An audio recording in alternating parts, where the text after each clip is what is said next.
Hello and welcome to another episode of Lids Off. I am your host, Bo Snow. I'm joined today with a very special guest. Would you like to introduce yourself, Queen?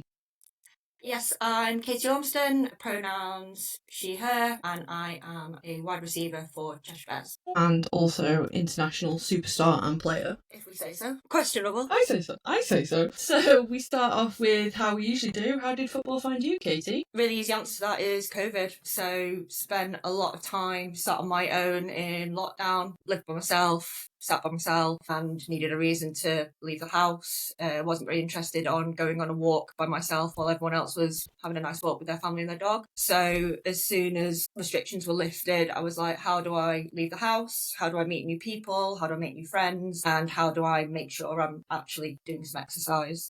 So that was kind of the aim, really. And I think it was just a random Facebook sponsored post thing. Didn't know anything about American football. My dad watched it, but, I was literally the person sitting there going, what do those numbers mean? What's that flag for? What do those lines mean? Who's that? Why are they on? What special teams? I had no knowledge at all. And then I was recruited by Amanda Staples, and anyone that kind of came into Bears at that point will have been Amandaed, and will always say that they joined the team without really realising how they did it. Just Amanda magically managed to sign you up, and that's what happened to me. I'd completely missed the rookie days, so I joined mid-season. Well, not mid-season; they were a couple of weeks in, but they were already on playbook stuff, and then I rock up in my little pink boots, not knowing what I'm doing. And trying to figure it out whilst Amanda's decided that I'm going to be a wide receiver. So, yeah, that was my intro to football. That's really wild. I love that, actually, if you think about the timeline, we saw the same sponsored post. That's wild. Yeah, and the thing is, for me, like, it could have gone differently because technically Manchester Titans is closer to where I live than Cheshire Bears is. It's easier for me to get to Bellevue than it is to get to get to the Bears games. It could have ended up going completely differently, but I'm happy where I am. So yeah. But the difference is that you actually read the posts, and I just assume things and fuck up and ended up at the Titans anyway. Whereas you, I think it was more I just didn't want to try and get to that side of Manchester. Navigating Manchester was but no, yeah, it went the way it was supposed to be, and yeah, I ended up at Bears and joining in that COVID season, and we had a really great bunch of vets at the time, so like just learning from them, the support I got off them, the wide receiver unit at that time was stacked, and just trying to get on the field was a challenge in itself. So yeah, it was a great time to join, and I wouldn't change anything. It was brilliant. So thanks, Amanda, if you ever see that. Yeah, I've never met Amanda, but I think one of the going phrases at the Bears is the devil works hard, but Amanda Staples works harder. Oh yeah, definitely. Yeah, she was integral to Bears and what it is and everything it stands for. So yeah, she's just like the sweetest soul as well. So a lot of love for Amanda and for Tom as well. Nice. So if we go back to like your early engagement with sport in general, were you ever part of any teams or engaged in sport? I was quite a sporty person in childhood. I was a swimmer. I can see that. I don't know what that means, but I can see that. The big shoulders give it away. I was a swimmer, so and that was intense sports. 4:30 in the morning starts, getting to the pool for 2 hours, then doing school, finishing school, back in the pool for 2 hours, maybe a land training session, so some stretching, gym work, blah blah blah blah blah. Eat, go to bed, rinse and repeat. So yeah, that was intense sport to a fairly decent level. Cheshire champion, representing regionals, but very much a solo sport. It's one of those sports where you're competing against yourself. It's a tough sport. It's a challenging sport, but I loved it. I was obsessed. School wise, a bit of normal football, netball, thrown into athletics every now and again, but I can't run. They just used to throw me into the distance events because I had a bit of stamina. And yeah, that was me really. But yeah, I was big tomboy, big into sports, wanting to play football with the boys, and yeah. And then swimming took over and everything was swimming after that, and I just spent my teenage years smelling the chlorine, so yeah. Sorry. So was there much of a transition period for you in terms of, because that is quite a big leap from kind of swimming, solo sport, to COVID, where it's quite isolating, to full send on a sport that you're not 100% confident with, and it's a contact sport as well. Yeah, so the contact element was actually a really big thing for me, because that was one thing I hadn't really done before. Like, I hadn't really touched rugby, that it was, and I mean, grown out a bit now, but I used to be really tiny, especially when I was swimming, like there was no fat on me, there was no weight on me. So I'd never really done much contact sport. As much as they say netball's a non-contact sport, it absolutely is. But that was 100%. That was about the limit of it. So yeah, so there was a bit of me kind of a bit of trepidation when I signed up, because in my head I was like, I think I'm really built for flag. The idea of pads and helmet and being tackled just wasn't appealing to me. And then we got into first tackle session, and offense line up, you need to learn how to be hit. Defense are going to come at you, you're going to get tackled, let's go. First one, I get bounced off the floor, head bounced off the floor, and I stand up and I'm like, the joy, shuffle myself to the back of the line. It's like, you okay? I'm like, yeah, it's all fine, I'm good. Get back to the front of the line, I was like, here we go again. Exact same thing. Get back to the back of the line, I was like, I don't know if this is for me, So yeah, and that was, so for me, I was like, is this a sport I want to? Because I'd just never done that level of contact before. So I think I spent probably all of my rookie season terrified that I was going to get knocked down. Just the whole season, I don't even want to see the ball, because then I might stay on my feet. But then I think tournament 1 was the turning point for that in Birmingham. And we played Birmingham Lions and eventually got on the field. And all I remember, I've got no idea who the players were, because I was rookie season and I barely knew who the people on my team were, so I couldn't even tell you. But I've never been tackled so nicely in my life. I just had 2 Birmingham Lion players wrap me up and just hug me to the ground. And then I was like, okay, I can survive this. And then I think from there it's just a pure confidence thing, and you've just got to get your head around it. And now I'm fine with it. But it took a couple of seasons to really get confident in the fact that actually I'm going to get hit, but it's going to be fine, and I'm going to get up and it'll be okay most of the time. So yeah, so I'm fine with it now. I think the helmet helps. I think and the pads, they kind of give me that level of, like, how people do rugby, I don't know. Because it just kind of gives me that level of safety that, there's a little bit of protection between me, the ground, the player, whatever. Contact was something in the back of my head, but it was a lot of trepidation. And, people that come to see me play now, they're still, every time I get the ball, they're just waiting, terrified of the hit. So I get for spectators as well, it's, if you don't know the game well and you don't know what's coming, it's not a fun watch as well, so. What kept you coming back though? I loved it. I was addicted straight away. Like I said, like the vets that we had at that point were brilliant. Like, just a really fab group of people that knew the game, knew what was going on. We had a really big rookie intake that year as well. And, some of those people that were rookies with me at the same time, are now really, really good friends of mine. I think that was part of it as well. So like that season, we just had, like, the vibe was good. We had a really good group of people around us, and it was just addictive to be there. Like, I just wanted, as Tatton Hall in the sun as well is great. It's glorious. It's absolutely glorious. We did that first camp, and it was absolutely boiling, and we did a scrim, and we did it as a proper scrim, and it was the first time I'd done anything like that, and it was just fun, and I just enjoyed getting up on a Saturday morning, going to training. I enjoyed being there. I was, getting through my week, looking forward to Saturday morning. Oh yeah, I was just hooked. So did you have a go at kind of some different positions, or was it just you're a receiver and you were kind of... I'm a receiver through and through. I mean, now, I've dabbled in other positions. As I've repped in at tight end when I've needed to rep in at tight end. I've played a little bit of DB. I don't think I've actually played running back in a game, but I've definitely repped it in training. That's not good for anybody. I'm not recommending I be a running back. I'm terrible at it, but I know where I'm going and that sort of thing. I think now's the time to address to the public and announce that you're actually formally transferring to O-line. Do you not think? Absolutely not. Absolutely not. No, that was a one-time only thing where we had a scrim where we had receiver depth and we needed a little bit of help on line. So I stepped in at left guard. And you were amazing. I'm not bullshitting. I'm not being sarcastic. Like, you were really, really good as well. That's all thanks to the D-line being either injured or very kind to me. I'm taking a lot of pride in the fact that the QB didn't get sacked and I didn't get put on my arse. That's, like, I'm taking that as the win. You know, there wasn't much skill there, to be fair. But I'm taking it. QB didn't get sacked, I didn't go on my arse. I'm happy. Line is not a skill And position. I will now go back to Line is not a skill position. You are good. You are good. I'm going back to receiver where I belong. I do not belong on the line. Good. What a joke. Well, we'll see this season. We will see this season, but I'm not volunteering for the line. I'm not going on the line. stop acting like you wouldn't. You are the ultimate team player. Katy will literally fill in anywhere. As long as people carry on playing football, you will go anywhere. I mean, yeah, if I can facilitate a scrim, I will. I'll be wherever you want me to be. You're so polite. You know, as we know from Sealand when we went out to Guadalajara and I was playing high safety, I'm not built for these positions. I'm just not. Very quickly relegated back to where I belong. Quickly shuffle back to Stop. the offense.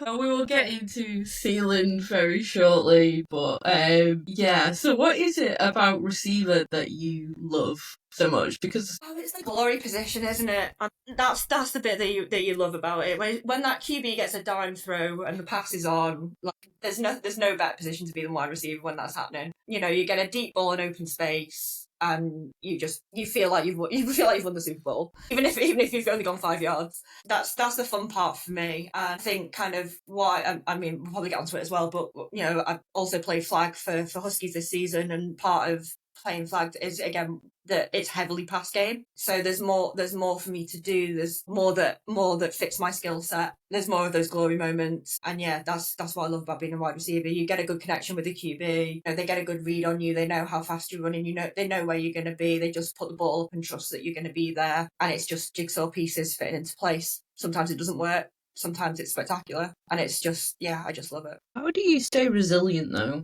after games? Because arguably, I'd say most of the Sevens League and historically, most of the teams we've played against, most of the women's game, I'd say, in England, are predominantly run game. Yeah. Focused. How do you stay disciplined? How do you stay focused when it's I think a key thing for me, and again, it's been a mindset shift, is my football IQ going up. So I've been really lucky that I've had some really good offensive coordinators that you know will kind of trust me to do more. And there was definitely a part of me a couple of seasons ago where it was like, oh, it's a run. I'll just stand over here with the DB. I don't really need to do anything. I don't really need to engage the block. I'm out of this play. It's just another run. And you know, kind of seeing more play, you know, with jet sweeps in them and motions and things where you can get involved, or you can come out on the weak side and go and hit somebody. Like that really helped my confidence with that, and kind of realizing that actually there's more to the run game than me just being an extra player that's not really needed. It is frustrating sometimes, and I think kind of, you know, the GB journey and stuff like that, when their philosophy being run the damn ball and doesn't play into my skill set, it is what it is. So yeah, in those kind of situations, it's tough, especially when you know, like, you know, it's a windy day, or you know, it's things aren't going with you, and you know the pass game's not really going to be on. Like that's when games get hard, and you've got to really kind of, like you said, just kind of be resilient and dig in and realize that there's a time and a place for the stuff that you're doing, and it's gonna come good eventually. But yeah, I think that's it really. It's just keeping your head in the game, and like I said, it's about those kind of glory moments. So they're not going to happen all game every game, and that's part of the sport. So I think once you can kind of get your head around that, kind of can utilise yourself in a different way in the games as well. So I'm finding now a lot more kind of, I'm going into space on the runs, I'm going and picking up danger that I'm seeing because I can read the game better because I've got better football IQ. So, you know, I can see better that there's going to be a blitzer, or I can see better that, you know, the mic's going to crash down, or whatever it is. I'm better at reading the game now. So rather than just thinking, oh, I just need to worry about this DB on the sideline and I'm not really important here, actually, now that my football IQ's gone up and now that I'm learning more about the game, there is a role for me there in the run game, where previously I probably believed that there wasn't. I was just a spare part. So what's helped kind of facilitate and grow that football like? Coaches and good players that know the game. That, like I said it at the start, that first season we had a really good group of vets. I had really patient, experienced wide receivers where I'm going, I don't know what this route is. What's a 5 and in? What's a slant? I don't know what we're talking about. And they just take me through it step by step. Tom was great at working on my footwork, and like I said, we've benefited from having some really good, knowledgeable OCs that love the game, like really, really love the game.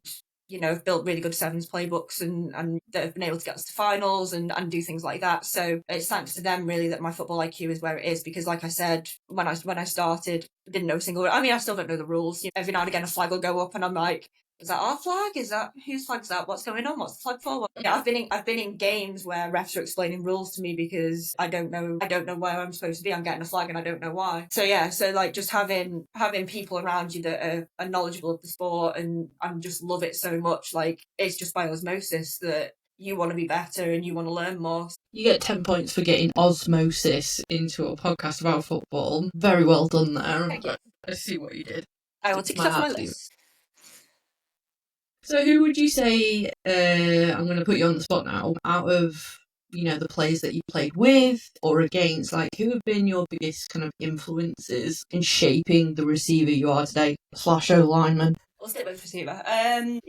So for me, like Nat Kelly and Rich Broadhurst were in that rookie year for me were just incredible. They were so helpful, so kind. Nat's just like the world's most the nicest person in the world. I've got so much time for Nat, and just wanted for me to improve. Like just wanted me to be better. And I absolutely love that. So yeah, it's definitely shaped the player that I've become. I mean, when you're looking at the receivers that we've got nationwide, when you look at kind of the roster for GB and all of that sort of stuff, you can't help but be inspired by them. There's some real talent in that team, and I wish I got to watch more of defense play because so I could watch the receivers, but a lot of the time you're off in your huddle and all of that sort of stuff. But there's some really big people in there that have just had such a massive influence on the game, and again are just nice people in the sport. And I can't fault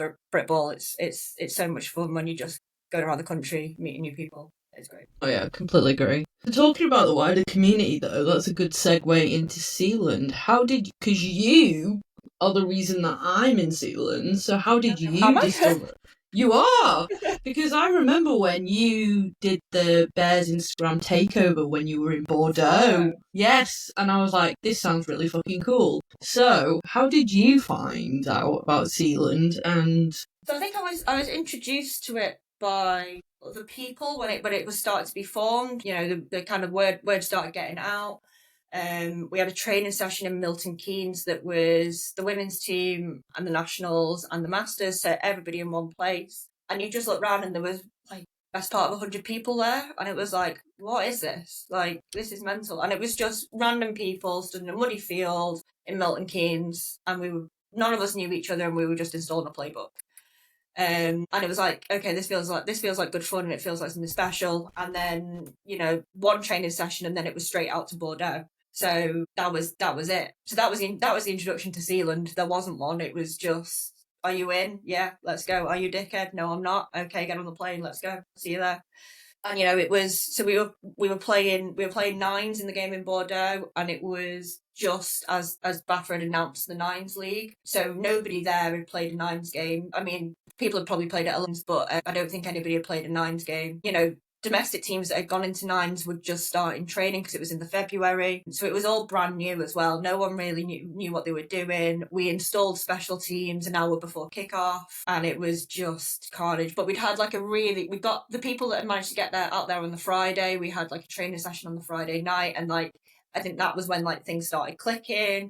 People started kind of bonding and getting on with each other. And it was just like a very random weekend, but it was just a room full of just random people, but they were all great, and everyone was funny, and everyone was nice, and everybody was just there for football, and yeah, it was good fun. Because you went out on your own, like, for the people that don't know the backstory, like, you literally were the only person from the Bears that went.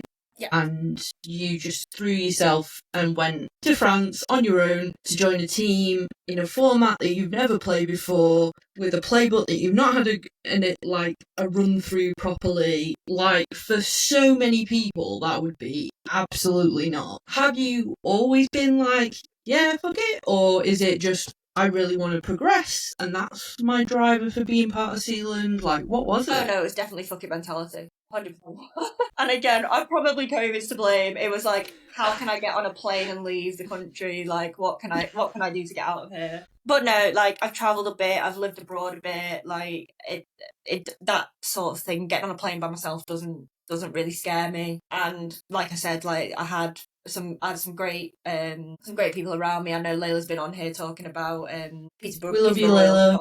Adopting me on that trip, and that, you know, they were amazing. And again, really good Britball friends that I've got now from that trip. Lindsay Llewellyn and Jenny Ansley from Edinburgh Wolves, were on my flight back to Manchester, which we'd all stupidly booked for about 11 on the Sunday night. So I basically turned around to them and said, we're all hanging around here till 11 o'clock at night. Can I just hang out with you for the day? And they went, yeah, cool, come with us. So we did all the touristy, open top bus, wandering around, eating all the food, seeing all the things. And they were just amazing, and they just got stuck with me all day. So, but again, you know, they're people that if I see them at a game now, I'm never not going to stop and have a chat with them. So it's just one of those things where it just widens the community again. So, and people are just so nice and so kind, and you know, I've been really fortunate that I've been able to pay that back on like other trips where we've had new people come in, that I know are travelling on their own or aren't really know anybody that well. So it's nice to be able to kind of be at that point where I'm kind of a more established member of Sealand and can kind of pay that forward. That's quite nice. Yeah. What would you say? I know this is going to be a hard one, but what was your favourite trip? Because you've been to France, you've been to Spain, and to Amsterdam. Good question. She's international, ladies and gentlemen. I think Bordeaux will always have like a special place in my heart because I just think that trip was really special. I mean, there's things I loved about all of them. Guadalajara was different because I was playing out of position for 80% of the game, and not very well. Football wise, that was harder for me and probably frustrating for Lindsay as DC. But also there was a different element to that because we'd also done like a joint training session. So we got together and again there was men's team playing, and so there was all of it, everyone amalgamated together. The sun was shining, that was great. And then Amsterdam, like we just had an absolutely stacked roster for Amsterdam. It was so good. Like the roster was insane. It was so good. Just incredible talent, just being on the field with completely different people. And again, like that's the thing that changes. You know, every time we've gone to do these trips, the playbooks change. We've got new people. I mean, there's some people that have stayed the same, but there's new people, new dynamics, and that's what I think is fun about it. And why I can't just pick one, because it's not pick your favourite of the same thing. It's so different every time that they're almost like not comparable. What I've kind of gauged from people that have been sailing like yourself a bit longer than myself is that each time it's kind of taking itself more seriously each time. Yeah, and I think you know, that last tournament, that last game in Amsterdam, I think, you know, losing that was the one that we found hard because it was such a close game the whole game. The scoreline was so close. It's not like they ran away with it. Like Bordeaux, we just got our asses handed to us. Do you know what I mean? It was just they just ran away from us, and that one was so close. Like I said, there was real talent in that squad, and we just couldn't get the final last percent to make it work. So I think that's the first time I think we've probably come away and been like, we could have. Do you know what I mean? Yeah. And maybe that bit more competitive than it is before. You know, because there's a bit of it. It's all just fun, and it's a bit of a jolly with your mates on holiday, having fun, and you know, once the game's finished, you're probably on the piss and all of that stuff. But I think that was the one where it was like we could have got the win there, and we didn't, and that one hurt a little bit. So yeah, we're still holding out for the win. Apart from the default win we got in Guadalajara after the ejections of the coaches. But yeah, especially after that training session the night before. in Amsterdam. That was something else, and I listed that as one of my favourite memories of Sealand because everybody was locked in. That was the most competitive game of women's football I've ever played in my life. It was sweaty, it was angry, it was competitive, and literally every single person on that pitch wanted to be better. Yeah. And that's where I think it, you know, Sealand's coming into its own now. Like I said, we had a great roster, we had a great team of people there, and you were fighting for your spot. It wasn't like, you know, Guadalajara. I'd gone and played cornerback and safety because there were no DBs, so, or hardly any DBs. I don't think there were any, actually. So, you know, I was still in a position that needed to be filled, whereas Amsterdam, it was different. It was people fighting for spots, and it was people wanting game time, and, you know, it was, like you said, it was even that training session on the Friday was so competitive, and it was people that really wanted to be there and really wanted to play football. But yeah, but still good fun. And then we all went out afterwards. Oh my god, yeah, absolutely. I'm hoping the next trip is in the Czech Republic. I keep saying Czechoslovakia. I don't know why. My brain is, stuck in the late 80s. Probably why. But we're going to Brno. Yep. We are going to get that dub. We need to find out where Brno is. Yeah, I thought they were abbreviating it, but actually it's the full name, which go off. But my aim is to get at least one player from every club up and down the country, you know? We need Shield Maidens in, we need Chaos in, well, we've got Chaos in, but we need Solent and all, you know, Valkyries. We need more people, because the more diverse and kind of players we have, the stronger our team gets. Yeah, and I think that's slowly happening. From where we were in that first game, where, you know, there was a big Peterborough Royals contingent, there was a big EKP contingent, there was some Edinburgh Wolves, and then a kind of smattering of people from other clubs.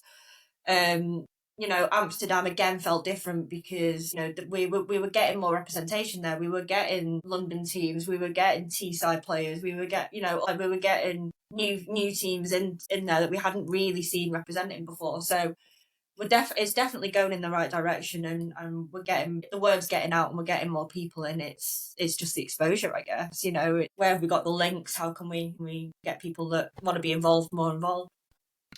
So if we turn the tail back to this season, we're kind of facing more teams that we haven't played, have we? No. Which I'm very excited about. Yeah, I like that we're getting kind of like, well, I'm getting one of each, because I'm missing the home tournament, sadly. But kind of, how are you feeling about the Sevens tournament? Are you got that we're not going up to nines? Where are you at with that? I think probably at the end of last season, I would have been pushing for like that jump to nines. It didn't happen for very sensible reasons, one of which being player safety, and completely agree that was the right decision for the club. I'd love to see us at nines if we could manage it safely. I'd love to see that for Bears. But obviously, everything that's happened with the Sevens League this year, you know, with Peterborough and Chaos coming back into the league, it just means that, like, we get to play more teams and teams we haven't played before. I mean, we got a glimpse at Cheetahs and Exiles at finals last year, and, you know, just how great they are. So having competitive teams and having a competitive league, that was part of my concern last season. At the end of the season, I was worried we were going to end up with an uncompetitive Sevens League. So it's nice that we're playing new teams. You know, I know Bears have played Valkyries before, but not since I've been playing. So it'd be good to see Valkyries. Obviously, Peterborough Royals, it's always good to see them. Haven't played with them at Sealand, but haven't played against them. And then obviously kind of our old favourites from last season with Chaos and Shield Maidens. I think it'd be really good that, you know, we've got that diversity of different teams. You know, what might work for one team might not work for another team, so we've got to be able to adapt. And yeah, I just think I'd like to be able to see more support for the Nines League, but I'm actually quite excited we've got a competitive Sevens League, which is, I can't complain about it now that it's worked out the way it has.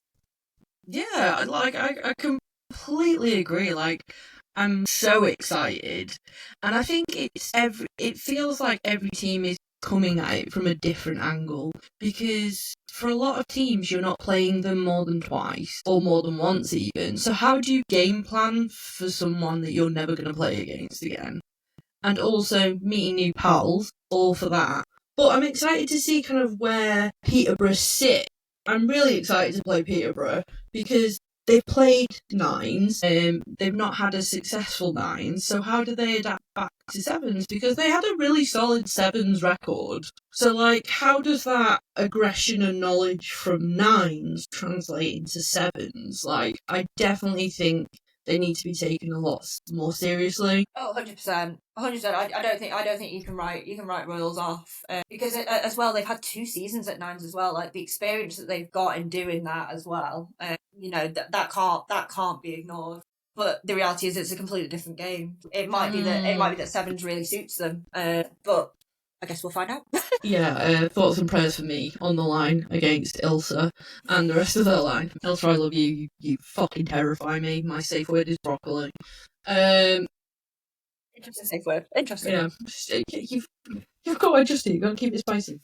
But yeah, so another question is, if you could play for any other team, yes, who would it be and why? So, and on this one you get 2. So you get coolest uniform. Okay, perfect. And then just whoever else. So I'm immediately ruling Teesside out of coolest uniform based on the yellow socks alone. Okay, controversial but fair. So if I'm going on coolest uniform, I actually think probably Birmingham. I think Birmingham come out looking smart. Ooh, you're partial for a white. Their kit is fresh. They always look ready to play. Do you know what I mean? Okay. Yeah. Okay, so you like, is it the white helmet and the blue pants? Is that... See, this is the interesting thing, because I'm not really a white jersey fan. This is controversial. So this is an interesting choice for me that I've ended up picking Birmingham Lions. But I think the combo of the white jersey and whatever shade of blue we're calling the trousers, which are just immaculate, I just think as a unit, and they all come uniformed and ready to go, and they look so well drilled, and then it just feeds into their game. So I think if we're basing it on kit alone, I think my vote's going to Birmingham. But there's also a special place in my heart for Birmingham and teams that play at the University of Birmingham. Maybe slight bias, but yeah, I think on uniform alone, I'm going Birmingham. If I'm going on experience, it's hard, I know, right? I'm putting you on the spot. See, there's always going to be a part that will say London Warriors, just because of their record, how hungry they are, how much they want it. Left field for me. You weren't expecting Warriors? No. Wow. No, but you know what? Like, it surprises me, but also at the same time, it doesn't, because you are one of the most disciplined people that I know. Yeah. Especially on our team, you're so boundaried and you're so focused. So I get that. I think in terms of like setup and what I'd learn as a player and how they approach games, I think there could be a lot to learn there as going into a team. Vibes wise, I'm going to say my babes at Royals. To line up with them is always if I'm just going on the vibes. I also think Teesside could be quite a laugh as well, with some of the players coming across from the folded Leeds team. They've got a lot of talent in that team. As much as I don't like the yellow socks, there's a lot of talent there. What they were doing at sevens before they moved up to nines with such a small squad, was just incredible. So yeah, they'd probably be another one that if you're in the middle of their squad, that's probably quite an exciting place to be. So I didn't give you one answer there. You got 3 teams, but there you go. I got 2 national champions. No, I got 3 national champions. You've got a tie what I wanted from the sport, though. Glory and championships. Give me a medal. You know what? I respect it. You're nothing but transparent about your goals. I respect it, 100%. No, that Birmingham uniform threw me. Genuinely, yeah. I thought you were gonna go for Leeds, maybe. The Leeds one is nice. I thought you were more of a black and purple kind of gal. I already have a black jersey, so... Oh shit, yeah. Sorry. I forget that teams that don't have the black jersey covet it, and the people that do have it, don't. Okay, fair enough. Okay. So, do you have any goals for this season? I don't even need to tell you my goal for this season. You know my goal. Touchdowns. Yes, we are getting Katy that touchdown. We are getting you that touchdown. Have you got a celebration lined up? I feel like you need to. I need to, but I honestly think that if and when it happens, I think the rest of offense will celebrate for me. I don't think I need a celebration. I think I will just be drowning in players because it's such a long time coming. So. Oh my god.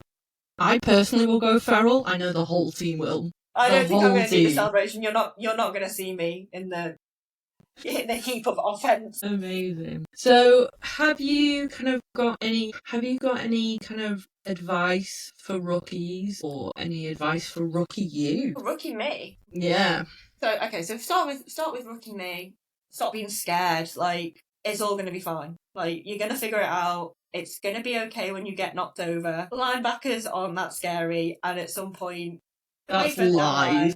That is lies. I'm sorry, I'm defending rookie Katy right now. Linebackers are feral. Have you met Layla?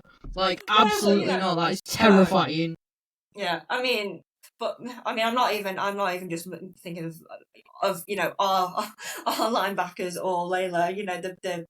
When you look at the Leeds linebackers were terrifying, which I guess now translates into Teesside. So thank God they're in nines. Yeah. So I think advice to me is stop being so scared. Get on with it, and you're gonna have fun. You're gonna learn a lot. You're gonna meet great people. Just go for the ride because it's brilliant. My advice to rookies is don't get overwhelmed. Like, it's a lot of information. At some point, probably towards the end of rookie season, it starts to click, and then once it's clicked, you're away. But that first 6 months it's overwhelming. There's a lot of information, and I think us as an offense as well, we forget sometimes as well that when we're talking about our offense things that they just don't know what it is. Yeah, it is its own language. It is definitely its own language. I mean, it's probably took me at least 3 seasons to understand what the line we're talking about. The line would just say stuff. I'd rep in at tight end and I'd just be like, can we translate? I don't know. Down block, Katy. Okay. Don't know what that is. Okay. I'll do something. It won't be a down block, but we'll have a go. So, yeah, that would be my advice to rookies, is just keep going. You know more than you think, and it will all just fit into place in the end. It'll be fine. Do you feel that playing flag has made you a better wide receiver in contact? 100%. Or... Yeah, okay. No, go for it. Why do you think that? Because the touchdowns come so easily, though.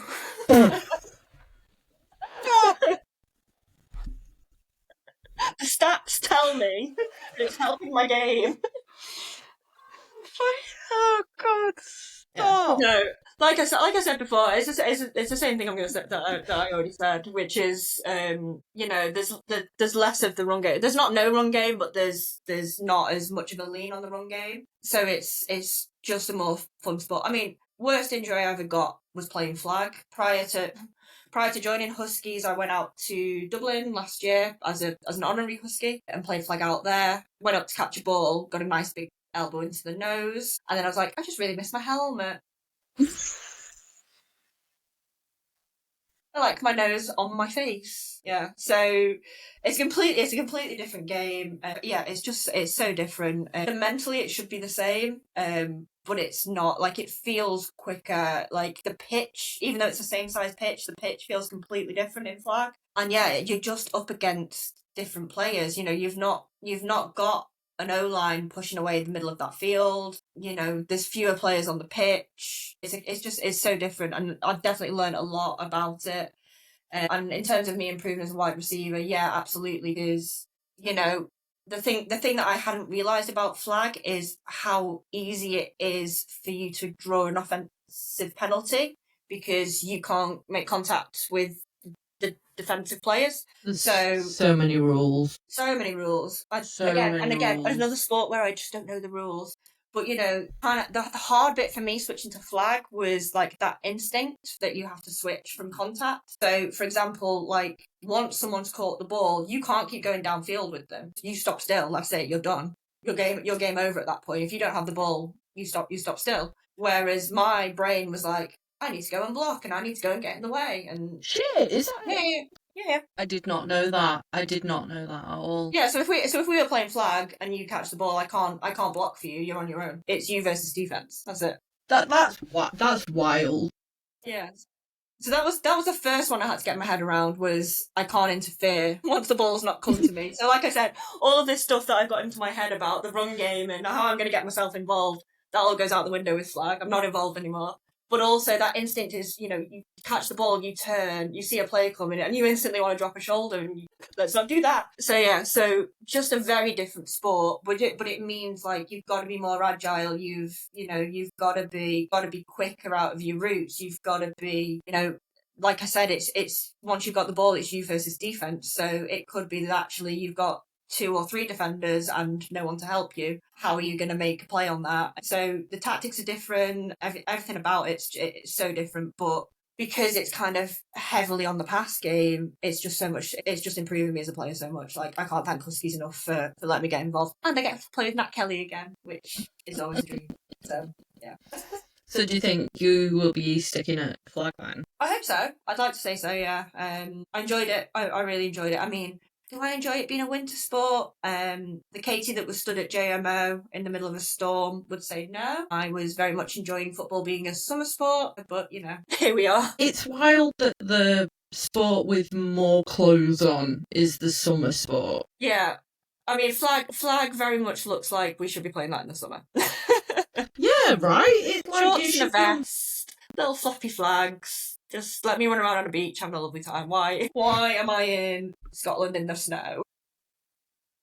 I mean, you literally went through 3 seasons on that game that got called off, though. Let's be honest now, like... Oh my god, I mean, we didn't even get on the pitch. We didn't play. You didn't play? I thought you were... Huskies didn't play. We were playing at the end. We had 2 back-to-back games at the end. So we were out reffing. We were reffing the games, but we hadn't actually played. Shit! So we stood out in it for 3 hours and didn't play a snap. But then on the adverse, like, the opposite of that is, what was that tournament where you, like, burned 5 million calories? And I was like, oh my god, Katy, are you okay? Oh yeah, that was the last one. That was the last one where we were just running around for hours. Me and Katy are pals on Apple Fitness, so I get to check in on her well-being when she's working out, and sometimes she does flag tournaments, and I'm worried about how many calories you're burning. I'm taking that. I'm happy about it.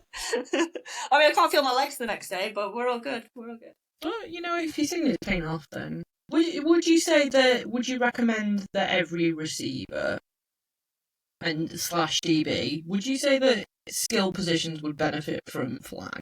I think so. Yeah, I think, like I said, it's a very different game. I don't know. Maybe I'm biased because, I mean, like I've already said, like in my head, I was like, maybe I'm just safest playing flag and contact's not really for me. And then I got a digital contact, and I was like, oh yeah, what about flag? I think so. I feel like I have to up my game and play in a different way. Like I said, I'm having to be. It's about moving your hips, dropping your hips, getting yourself out of situations, and it's completely different to how you play as a contact player. But I think it helps. I think playing flag has definitely helped my confidence more than anything, because there's more likelihood of me seeing the ball, getting the ball, and getting in the end zone.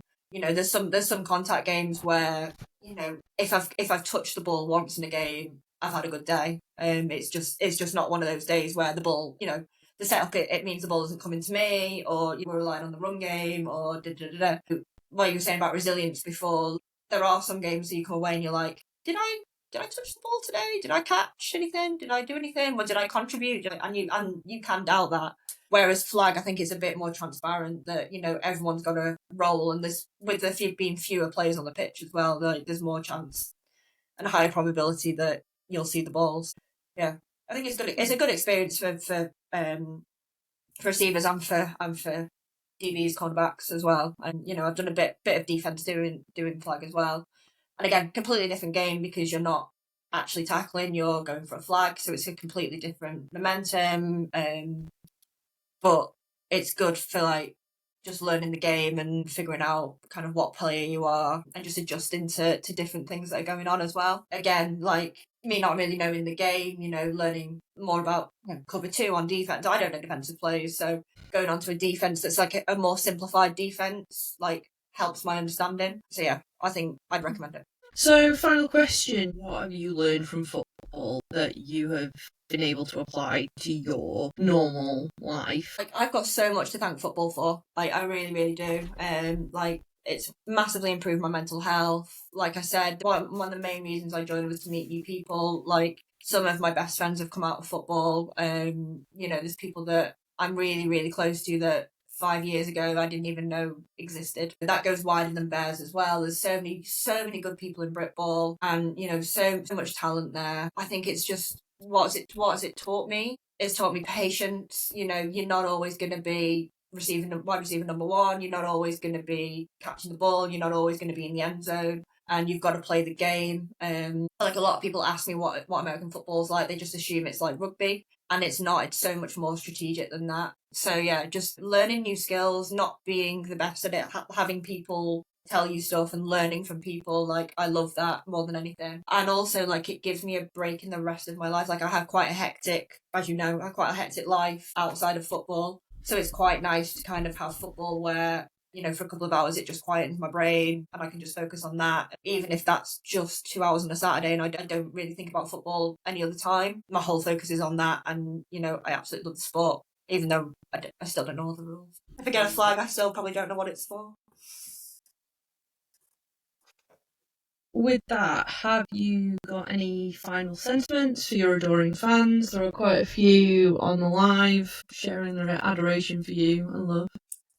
I don't think I have that many fans, but people that are there, like, come say hi at games. Like, it's a community. Some of these teams we're only going to see once this season, maybe twice if we're at finals. And the community is a great community. Players supporting players, and I want to see the sport thrive. So any way that we can be supporting other people, other teams, and keeping the game moving, like, I love that. I love to see the competitiveness. Don't get me wrong, but afterwards, happily have a beer. And yeah, I think for me, that's the message: is Britball's a great place to be as long as we keep it that way. I'd love to see the sport grow, especially the women's game. So yeah, come say hi is the message. Yes, I second that, absolutely. My final sentiments for you, Katy: I am always going to be one of your biggest fans. I know there is a very, very long list. Whether you agree with it or not, it is there. And you have been one of the cornerstones of shaping my definitely my offense career at the Bears, and I can't thank you enough for that. You are... You're very welcome. I don't think I've done that much, but you're very welcome. No, you definitely have. You are patient, you are kind, and you are gentle, and you are also boundaried and reassuring, which is everything I usually need. Even when I don't think I need it, you are, and that means a lot. It means the world. So thank you so much. I take pride in that as a player. I think I'm not, and especially on game day, I'm not the loudest mouth on the field. I'm not the the one jumping up and down and screaming. I'm the calm presence. I'm the one that's like, I've got the shit together. Let's go, guys. We've got it. That's my role. Like, if my head goes in the game, it's gone. So that's not who I am at all. So yeah. So that's very much kind of what I want to be as a player. So I appreciate that. No, it's definitely appreciated. And I cannot wait for this season. I cannot wait for you to get that touchdown finally. And there's going to be multiple. It's going to happen. Can't wait. I'll work on a celebration just in case. So, with that in mind, I've been Bo Snow. I've been Katy Ormston. And this has been Lids Off. Bye!